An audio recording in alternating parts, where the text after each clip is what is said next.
All right, so we are still here in Adobe Audition. The other day, or earlier in this video, we did the narration piece, which is, if I can pull it up here, right here, it's clocking in at about 2 minutes and 42 seconds, so I shaved a good minute off in editing. I've also applied a voice filter. Now, I don't want to describe how I've done that. It's just filters you can make and kind of fine-tune and layer in Adobe Audition. But there's so many videos on YouTube, and there's probably thousands that will recommend do this to make your voice sound like more like a broadcast voice or bass-filled or whatever, right? You can search that on your own. It only, I'm sure it'll apply more to just Adobe Audition, most likely to several different types of audio programs. So I just found one, I liked it, and that's what I've always used. If you've listened to any of my radio dramas, they've used kind of that same filter. So this was the now cleaned up, edited version of the narration with that filter applied. And now here we are in the multi-track session. Again, you just set up the multi-track session. I've got it at 2250 hertz. So I've spent some time, considerable time already, maybe about half an hour or so, going through my own sound effects. Now this is the problem. You have to have kind of an intimate relationship with your sound effects. They've got to be well organized, which I've talked about before. But you also have to know where to look. Where are you going to find a very unique sound?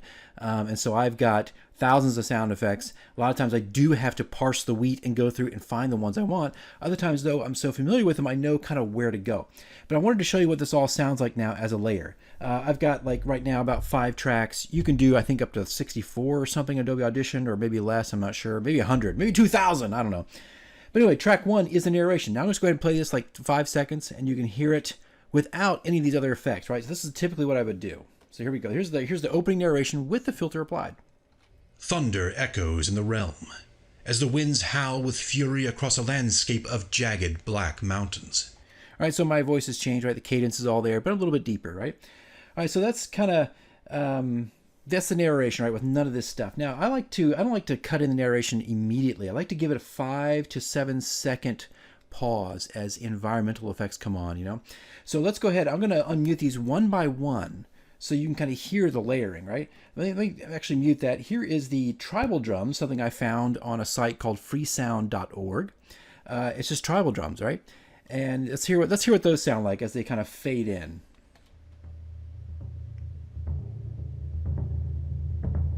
Really good. I love this kind of beat here.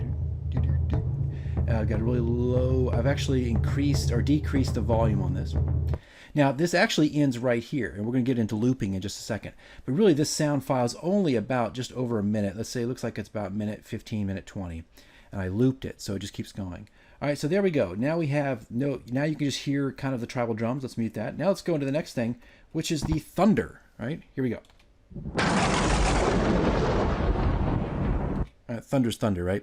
This is a pretty aggressive thunderstorm. I really, really like it. There's a lot of effects in here that I remember hearing all the way back in The Dark Crystal, the movie The Dark Crystal, my #1 favorite movie of all time.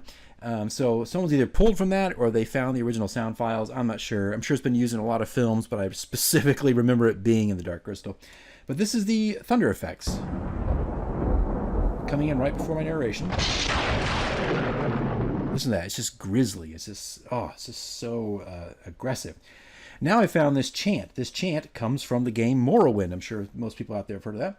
And look at this. This file is very tiny. See where these white lines are?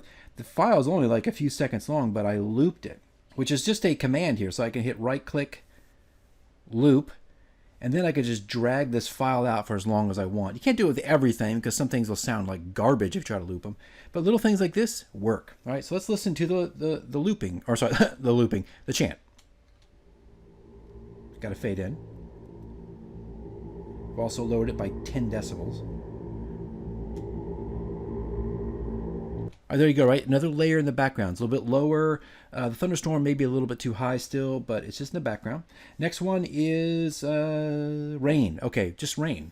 Let's go back it up there as it fades in. Also at a -18 decibels. All right, there we go, right? Rain. I mean, it couldn't be any more simpler. So this is how this works. You are layering things in here, and you're going to have to adjust volumes. Now, right now, this at -18, -10, +0, +0. That's all going to change. I'm still in the very, very early stages of this in editing. But, you can layer as much as you want. But right now, I'm going to go ahead and play you maybe up till here, right? Maybe up to maybe 20 seconds or 25 seconds. Now you can hear it all together. And of course, it's not going to be perfect because I haven't adjusted everything to the letter, but now you can see all these layers working together. Okay, here we go.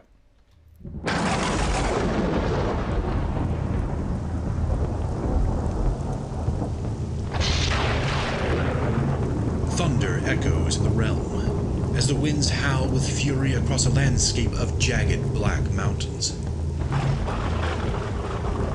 The shadow of night rarely remains. So, sounds great, and now you can see all these things kind of working together, and of course everything's going to need to be adjusted.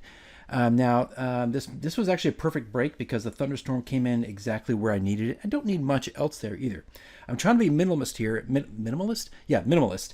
And not make it too complicated for myself, which is very easy to do. I've had some things that are like 25 tracks deep, and those were insane. But sure, there's going to be a time for that. But you can see I can keep on going here. I can make as many tracks as I want. But right now, I've got the environment set up. I've got the thunderstorm. That's the most important thing. The thunder and the rain. That tribal music to help kind of hint, or kind of, I guess hint's the best word, that there's tribes out there. They're beating on their drums. They're trying to create this trance-like ceremony. And then, of course, the chant here, which is some of the orcs just, chanting to bring in this creature. So this will all be edited. I may gain another minute. I may lose a good 30 seconds to 45 seconds. Who knows? But there's a lot of other things to add here. I'm not going to go through all that right now, because it's just kind of taste and what you want to put in there, where you want to have all this extra stuff added in. All right, guys, this is the, I guess I could really wrap it up here. You're seeing the process. You're seeing, this is the next time-consuming piece. I mean, it takes a lot of time just to write. First of all, be inspired by whatever it is you're reading. Two, to write that out. That's a whole process in itself.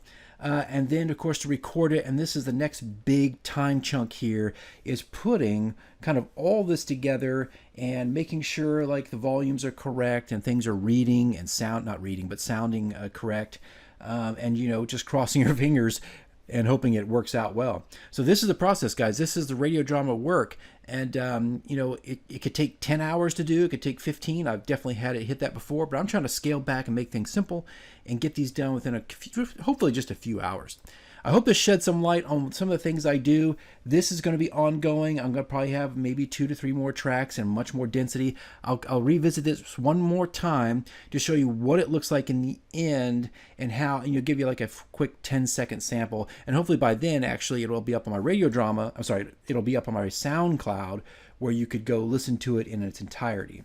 All right, I hope this was somewhat entertaining, and it helps just kind of enlighten you to the process of radio dramas and what you can do with your audio software for D&D.